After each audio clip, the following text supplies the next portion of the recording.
사도신경으로 신앙 고백하심으로 5월 1일 월요일 새벽 기도회를 시작하도록 하겠습니다. 전능하사 천지를 만드신 하나님 아버지를 내가 믿사오며 그 외아들 우리 주 예수 그리스도를 믿사오니 이는 성령으로 잉태하사 동정녀 마리아에게 나시고 본디오 빌라도에게 고난을 받으사 십자가에 못 박혀 죽으시고 장사한 지 사흘 만에 죽은 자 가운데서 다시 살아나시며 하늘에 오르사 전능하신 하나님 우편에 앉아 계시다가 저리로서 산 자와 죽은 자를 심판하러 오시리라.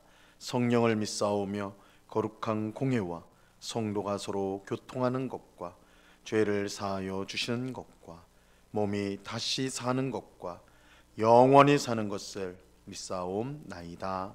아멘.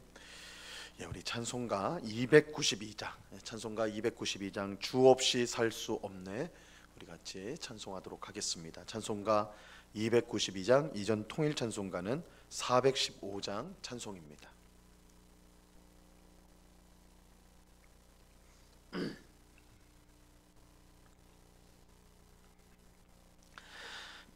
찬송가 292장을 같이 찬송하도록 하겠습니다. 주 없이 살 수 없네 죄인의 구주여, 그 귀한 몸의 피로 날 구속하소서. 구주의 사랑으로 흘리신 모혈이 내 소망 나의 위로 내 영광 됩니다.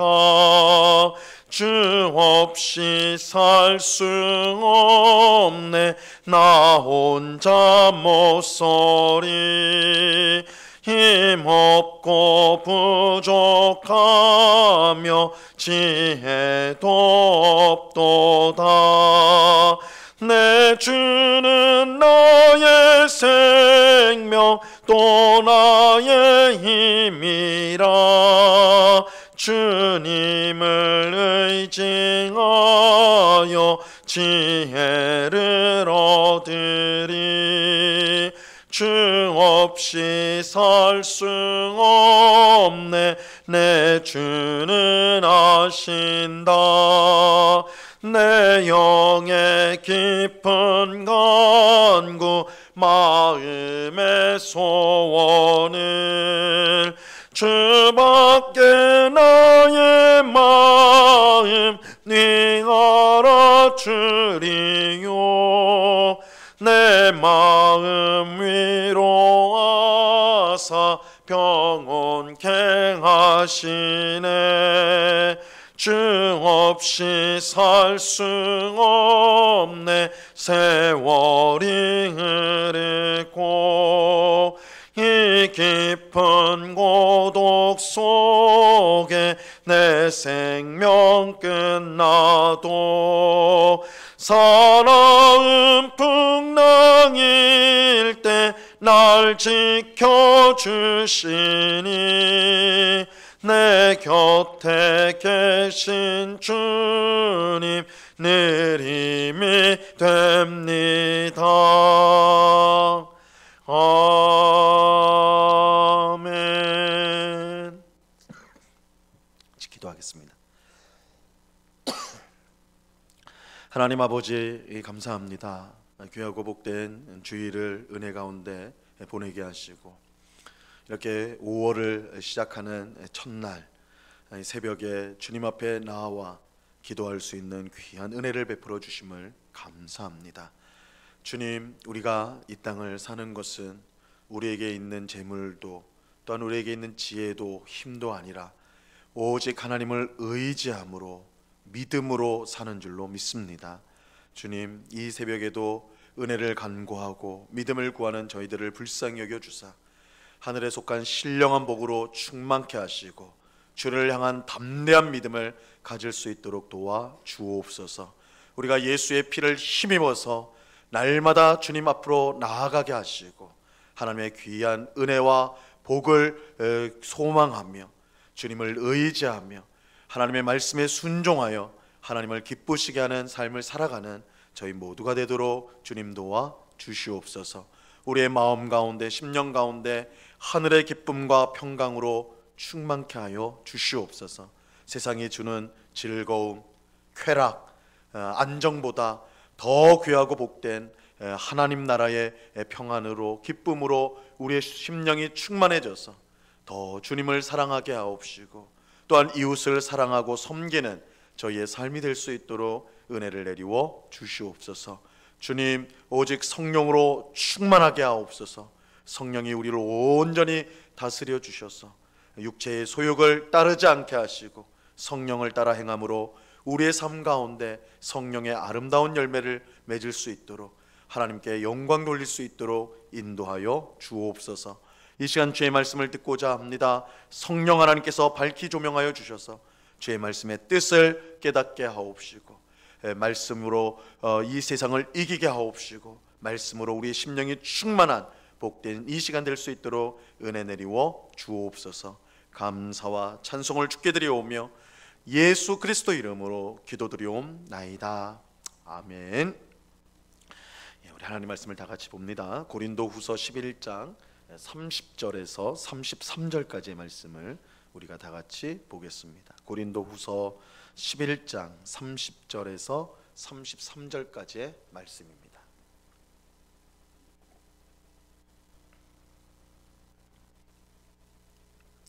고린도후서 11장 30절에서 33절까지의 말씀, 우리가 한 목소리로 하나님의 말씀을 다 같이 읽도록 하겠습니다. 30절부터 같이 읽습니다. 시작. 내가 부득불 자랑할진대 내가 약한 것을 자랑하리라. 주 예수의 아버지 영원히 찬송할 하나님이 내가 거짓말 아니하는 것을 아시느니라. 다메섹에서 아레다 왕의 고관이 나를 잡으려고 다메섹 성을 지켰으나 나는 광주리를 타고 들창문으로 성벽을 내려가 그 손에서 벗어났노라. 아멘.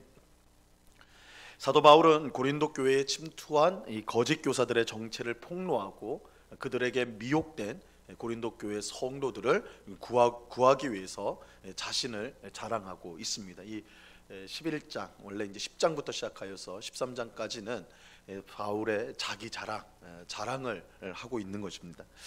원래 자기 자랑이라는 것은 지혜가 없는 것이고 또한 어리석은 것이에요. 이 바울이 이 사실을 잘 알고 있습니다. 모르지 않아요. 또 성도는 자기 자랑이 아니라 오직 주님을 자랑해야 돼. 그래서 자랑하는 자는 주 안에서 자랑하라, 주님을 자랑하라. 바울이 그 말씀을, 예레미야에서의 말씀을 인용하여서 이 고린도전서에서 또 고린도후서에서 마찬가지로 성도는 주님만을 자랑해야 된다, 이렇게 가르쳤어요. 하지만 그럼에도 불구하고 바울이 자기 자랑을 하는 것은, 이것이 어리석고 미련하고 또한 성도는 하나님만을 자랑해야 되는데, 그럼에도 불구하고 바울이 지금 자기 자랑을 하는 것은 거짓 교사들이 하는 자기 자랑이 잘못되었음을 드러내어 그들에게 미혹된 고린도 교회 성도들을 구하기 위해서였습니다. 바울은 성도들을 위해서라면 기꺼이 자신이 어리석은 사람이 되는 것을 주저하지 않았어요. 바울의 자기 자랑은 거짓 교사들의 자기 자랑과 비슷했습니다. 이 거짓 교사들은 자신들이 히브리인이며 이스라엘인이며 아브라함의 자손이며 또한 그리스도의 일꾼이라고 자랑을 했어요. 우리가 이제 어제 새벽에 살펴보았죠. 이 바울은 자기도 똑같다고 말을 하고 있습니다. 그들과 비교할 때에 부족함이 전혀 없다라는 거예요. 그러면서 바울은 거짓 교사들의 자기 자랑과 전혀 다른 자기 자랑을 합니다. 이것은 거짓 교사들이 따라할 수 없는 자기 자랑이면서 예수님의 일꾼이라면 반드시 있어야 될 자기 자랑이에요. 그 자랑이 뭐냐? 예수님과 복음을 위해 고난을 받는 것입니다. 이 고난이 자랑이라는 거예요. 고난이 자랑. 거짓 교사들의 자기 자랑은 육신을 따라한 자랑. 이 육신을 따라 했다라는 것은 세상을 따라했다, 세상 방식대로 자랑했다라는 뜻이에요. 여러분, 세상 사람들이 무엇을 자랑합니까? 많은 돈을 자랑하고 많은 능력을 자랑하고 자신의 높은 권세를 자랑하죠. 그러나 세상 사람들이 절대 하지 않는 자랑이 있어요. 세상 사람들이 하지 않는 자랑, 그것은 고난이에요. 고난. 세상 사람들에게 고난은 자랑이 아닙니다. 거짓 교사들이 고난을 자랑하지 않았다는 것은 그들의 자기 자랑이 세상 사람들의 자기 자랑과 똑같았다는 것을 보여주는 거예요. 하지만 바울은 고난이야말로 하나님의 일꾼이 해야 될 가장 중요한 자기 자랑이라고 믿었어요. 그 이유는 진정한 하나님의 일꾼이셨던 예수님께서 고난으로 섬기셨기 때문입니다. 예수님이 고난의 일꾼이었다면 그를 따르는 하나님의 일꾼이 고난을 자랑하는 것은 너무나 당연하다고 할 수가 있어요. 예수님이야말로 하나님의 뜻을 그 삶을 통해 온전히 성취하신 분인데 그 예수님의 일꾼이신 예수님의 특징이 뭐냐? 고난이거든요. 고난. 근데 이 동일하게 예수님을 따르며 하나님의 일꾼인 사람이 이 고난을 받는다는 것, 이거는 예수님의 길을 가는 것이기 때문에 당연히 자랑할 만하다는 것이죠. 바로 이런 이유로 오늘 본문에서 바울은 약한 것을 자랑한다 이렇게 말하고 있습니다. 자, 30절 말씀, 오늘 본문 30절 말씀을 보세요. 내가 부득불 자랑할진대 내가 약한 것을 자랑하리라. 바울은 자기 자랑하는 것이 여전히 내키지 않아요. 그래서 우리가 11장에서 계속 보면 바울이 내가 자랑을 한다 이렇게 말하면서도 고린도 성도들에게 내가 어리석은 것을 조금 용납해라, 내가 이걸 내키지는 않지만 어쩔 수 없다, 너희를 위해서라면 어쩔 수 없는 거다 계속 말하는데, 지금도 그렇죠. 부득불 자랑할진대, 자랑하고 싶진 않지만 그래도 자랑해야 한다면, 이런 뜻이에요. 자랑해야 한다면. 근데 뭘 자랑해야 되는가? 내가 꼭 자랑해야만 한다면 이걸 자랑하겠다. 그것은 자신의 약함. 세상 사람들이 볼 때 고난과 연약함은 절대 자랑거리가 될 수가 없습니다. 거짓 교사들도 고난과 연약함을 자랑하지 않았어요. 오히려 그들은 강함과 유능함과 지혜를 자랑하였죠. 그래서 바울의 연약함을 공격했던 거예요. 하지만 바울은 내가 자랑하지 않을 수 없다면 나의 연약함을 자랑하겠다 이렇게 말합니다. 그것이 예수님을 닮은 것이고 예수님을 따르는 것이기 때문입니다. 예수님이 하나님의 뜻에 순종하여 하신 가장 중요한 일이 무엇이었습니까? 바로 십자가에서 죽은 거예요. 십자가에서 죽은 거예요. 예수님이 하나님의 뜻을 이루실 때 하신 가장 중요한 것은 십자가에서 죽으신 거예요. 십자가에서 죽는 것은 강함이나 유능함이나 지혜와는 전혀 거리가 멀어요. 십자가는 그야말로 고난과 연약함이에요.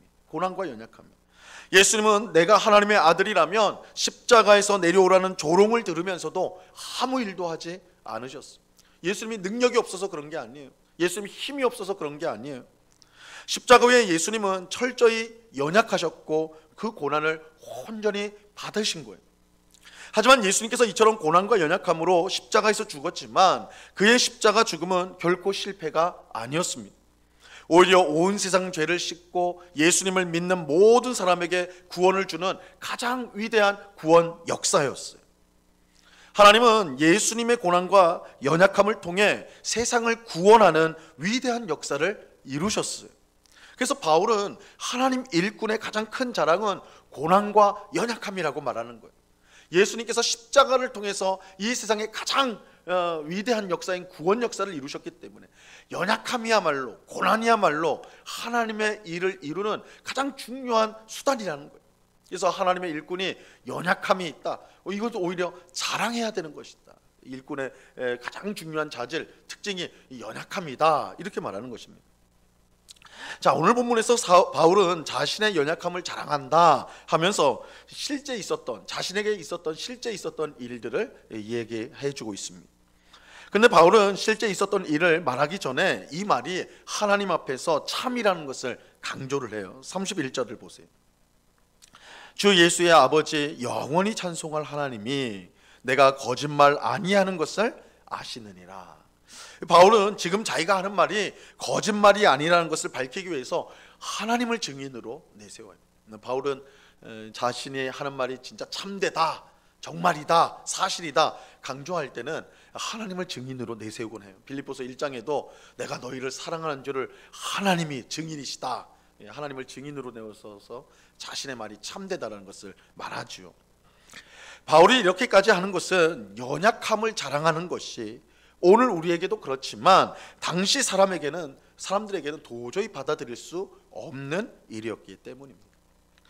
하지만 하나님의 일꾼에게 연약함은 하나님의 역사가 드러나는 가장 중요한 수단이기 때문에 바울의 말은 결코 거짓이 아닌 거예요. 바울은 자신의 연약함을 실제 있었던 사건을 통해서 알려주고 있습니다. 오늘 보면 32절과 33절을 보세요.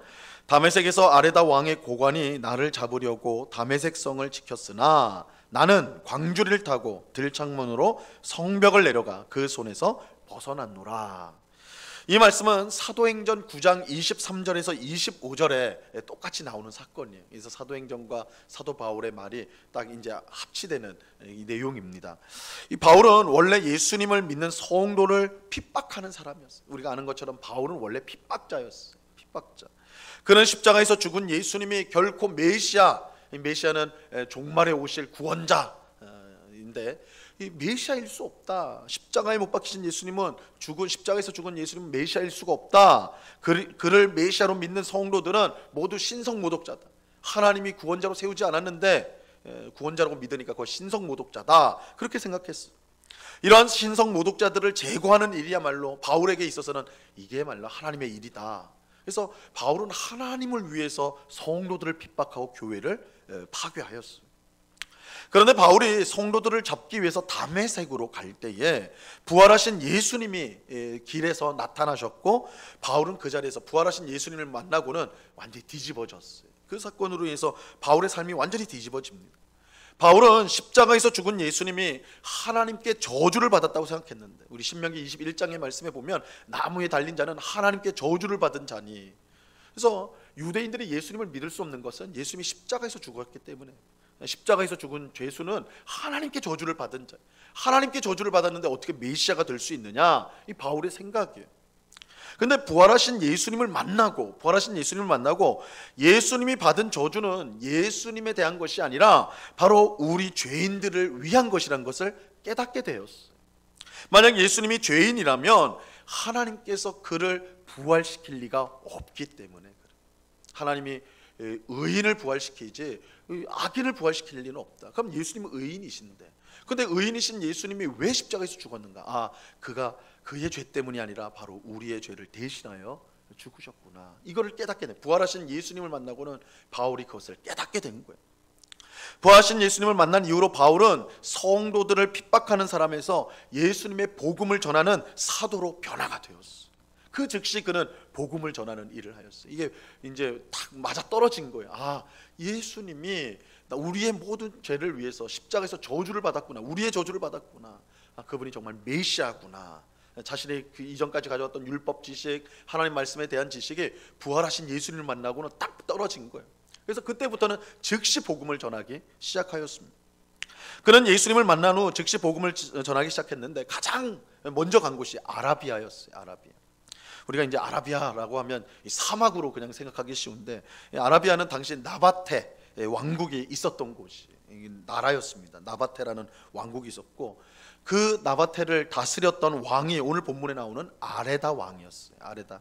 정확하게 아레다 4세 아레다 왕이었는데, 바울이 나바테 왕국에서 복음을 전할 때 이 바울이 아주 이 열정이 있는 사람이거든요. 핍박할 때도 열정이 있었지만 이제 복음을 전할 때도 참으로 열정이 있었어요. 그러니까 만나는 사람마다 예수 그리스도를 전하는 열심을 가지고 있었어요. 그러다 보니까 그곳에서 소동이 일어났던 것 같아요. 소동이.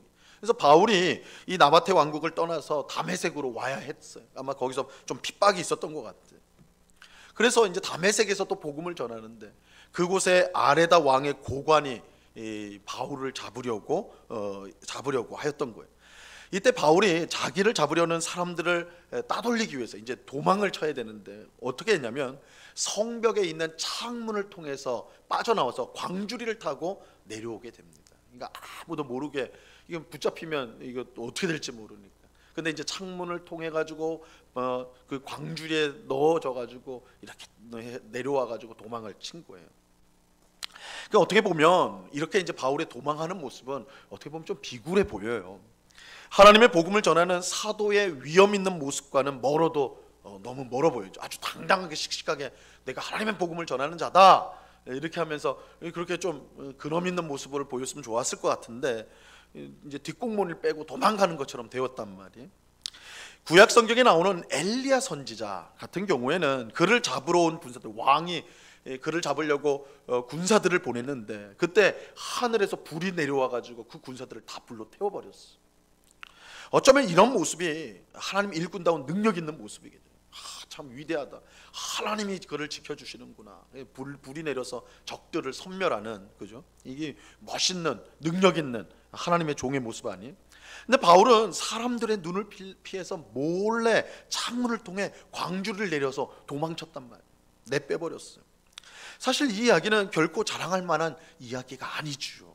내가 당당하게 맞섰는데 하나님의 역사로 적들이 다 쓰러졌다. 그래서 내가 안전하게 나왔다. 뭐 이렇게 하면 몰라도 밤에 몰래 창문을 통해 가지고 광주리로 내려와 가지고 도망갔다. 이건 뭐 자랑할 만한 이야기는 아닐 거예요. 이 숨기고 싶은 얘기죠. 하지만 지금 바울은 그 얘기를 자기 자랑으로 지금 말하고 있는 거예요. 자랑이 될 수 없는데 자랑하고 있는 거예요. 자신의 연약함을 자랑하는, 연약함. 그 이유가 무엇입니까? 연약함이야말로 하나님 일꾼의 가장 중요한 조건이기 때문에 그래요. 하지만 연약함이 어떻게 하나님 일꾼의 가장 중요한 조건일 수가 있을까요? 우리가 이제 나중에 살펴보게 될 본문인 12장 10절, 고린도후서 12장 10절에 보면요, 바울이 이렇게 설명을 합니다. 그러므로 내가 그리스도를 위하여 약한 것들과 능욕과 궁핍과 박해와 공고를 기뻐하노니 이는 내가 약한 그때의 강함이라. 이게 고린도후서의 어떻게 보면 가장 중요한 핵심적인 구절이에요. 내가 약한 그때의 강함이라. 우리가 약한 것을 자랑하는 것은 우리가 약한 그때에 하나님의 강함이 드러나기 때문입니다. 우리의 연약함이 자랑이 될 수 있는 것은 그것을 통해 하나님의 강력한 역사가 드러나기 때문이에요. 우리가 하나님의 일을 할 때 우리의 능력이 부족해가지고 그 일을 그르치는 것이 아닙니다. 사실 우리의 능력으로 하나님의 일을 제대로 감당할 수가 없어요. 하나님의 일을 하기에는 우리의 능력은 언제나 부족합니다. 우리의 지혜는 너무나 어리석어요. 우리가 하나님의 일을 그르치는 것은 우리의 능력이 부족해서가 아니라 사실 그 능력 자체가 우리가 원래 그런 변변치 않은 능력이기 때문에 그 능력 탓할 수가 없다라는 거예요. 능력이 부족해서가 아니라 사실은 가장 본질적인 문제는 하나님을 의지하지 않기 때문입니다. 하나님을 의지하지 않기 때문에 하나님의 일을 그르쳐요. 하나님의 은혜와 능력을 전심으로 구해야 하는데 우리의 보잘것없는 능력을 믿고 일을 하려고 하니까 그르치게 되는 거예요. 여기에 바울이 연약함을 자랑하는 이유가 있어요. 하나님의 일꾼이 유능한 것은 자신의 능력 때문이 아닙니다. 하나님의 능력이 그를 통해 나타나기 때문에 그래요. 그러므로 하나님의 일꾼은 무엇보다 겸손히 하나님을 의지해야 돼요. 하나님의 능력을 구해야 됩니다. 하나님이 돕지 않으시면 아무것도 할 수 없다라고 고백할 수 있어야 됩니다. 우리의 연약함을 솔직히 인정하며 은혜를 구해야 됩니다. 그럴 때 하나님의 역사가 나타나게 되는 거예요. 그래서 바울은 우리가 약한 그때의 강함이라고 말하는 거예요. 세상 사람들은 이해할 수가 없죠. 어떻게 약한데 강하냐? 그러나 하나님을 믿는 성도는 우리의 능력이 하나님께 있다는 걸 믿기 때문에 오히려 우리가 약할 때 강한 것이다. 우리가 약할 때 하나님을 의지하게 되고 약할 때 은혜를 구하게 되고 그럴 때 하나님께서 우리 가운데 역사하시기 때문에 결국 우리가 약한 것이 강한 것이다. 이렇게 고백하게 되는 것입니다. 오늘 새벽에 기도하는 우리 모두가 우리의 연약함을 겸손히 인정하고 하나님의 능력을 구할 수 있기를 바랍니다. 내 지혜와 능력이 아니라 나의 연약함을 통해 역사하시는 하나님의 능력을 의지할 수 있기를 바라요. 그럴 때 우리를 통해 하나님의 귀한 역사가 일어나게 될 것입니다. 성도는 세상 사람들처럼 많은 지혜와 능력을 자랑하는 사람이 아닙니다. 성도의 자랑은 오히려 연약함에 있습니다. 왜냐하면 하나님께서 그 연약함을 통해 역사해 주실 것이기 때문입니다. 이 사실을 분명히 믿고 연약함을 부끄러워하지 말고 오히려 하나님을 온전히 의지함으로 하나님께 귀하게 쓰임받는 우리 모두가 될 수 있기를 바랍니다. 우리가 부끄러워해야 될 것은 내가 돈이 없는 것, 내가 힘이 없는 것, 건강치 못한 것, 그것이 부끄러워할 것이 아니라 그럼에도 불구하고 하나님을 의지하지 않는 것, 하나님의 은혜를 구하지 않는 것, 하나님 앞에 엎드리지 않는 것이 성도의 부끄러움입니다. 우리의 연약함은 하나님의 일을 하는데 전혀 지장이 되지 않습니다. 우리가 엎드릴 때, 하나님 앞에 기도할 때, 하나님의 능력을 의지할 때 하나님은 우리의 연약함을 통해 그의 강함을 드러내 주실 것입니다. 이러한 사실을 꼭 믿고 우리가 연약함과 오히려 자랑하면서 하나님 앞에 내가 연약합니다, 내가 부족합니다, 은혜를 주옵소서, 힘을 주옵소서, 주님의 능력이 우리의 삶 가운데 나타나게 해 주옵소서. 그렇게 기도함으로 하나님 앞에 귀하게 쓰임받는, 능력 있게 쓰임받는 오늘 우리 모두가 될 수 있기를 우리 주님의 이름으로 간절히 축원합니다. 기도하겠습니다. 하나님 아버지 감사합니다. 주님, 바울은 부득불 자랑해야 한다면 나의 연약함, 나의 약함을 자랑한다라고 말하고 있습니다. 우리 성도의 자랑은 우리에게 있는 물질, 풍성한 물질이나 힘이나 권세나 명예에 있는 것이 아니라 우리의 연약함, 우리의 연약함을 통해서 나타나는 하나님의 강함이 우리 성도의 자랑인 줄로 믿습니다. 주님, 우리의 연약함을 알기에 새벽마다 엎드리고 시시때때로 하나님 앞에 기도하는 것, 이것이 성도의 진정한 강함이라는 사실을 알고 주님, 우리가 늘 주님을 의지하며 주님께 도움을 구하며 주님을 바라보는 주의 백성들이 다 될 수 있도록 주님 꼭 붙잡아 주시옵소서. 우리가 무엇보다 물리쳐야 될 것이 우리 안에 있는 교만인 줄로 압니다. 내가 할 수 있다, 내 능력으로 된다, 이런 교만이 우리를 망하게 한다는 것을 깨닫고 언제나 겸손히 주님의 은혜, 주님의 능력, 주님의 사랑을 구하는, 엎드려 주님 앞에 간구하는, 정말 기도하는 주의 백성들이 다 될 수 있도록 도와 주시옵소서. 아버지 하나님, 참으로 우리의 삶이 이번 새로운 한 달을 우리가 이제 살아가게 되는데 우리의 가정에서, 우리의 일터에서, 또한 교회에서 늘 우리의 연약함을 체감하게 됩니다. 우리가 얼마나 부족한지, 우리가 얼마나 형편없는지, 그것 때문에 우리가 고통스럽고 또한 우리가 한심하게 생각되어지는 그런 우리의 모습이지만, 그러나 오히려 그런 연약함을 통해 하나님의 위대하신 역사가 나타난다는 것을 오늘 분명히 우리가 믿고 하나님의 능력을 온전히 구하는 새로운 달, 5월달을 살아가는, 그래서 우리 삶 가운데 하나님의 역사가 나타나는 것이 늘 간증되어지는 그런 복된 삶을 살아가는 주의 백성들이 다 될 수 있도록 주님 도와 주시옵소서. 아버지 하나님, 이 시간 여러 가지 간구의 제목들로 기도하는 주의 백성들 한 사람 한 사람 붙들어 주시고, 주님, 우리가 기도할 때 주께서 귀를 기울이시고 들어 응답하셔 주시는 줄로 믿습니다.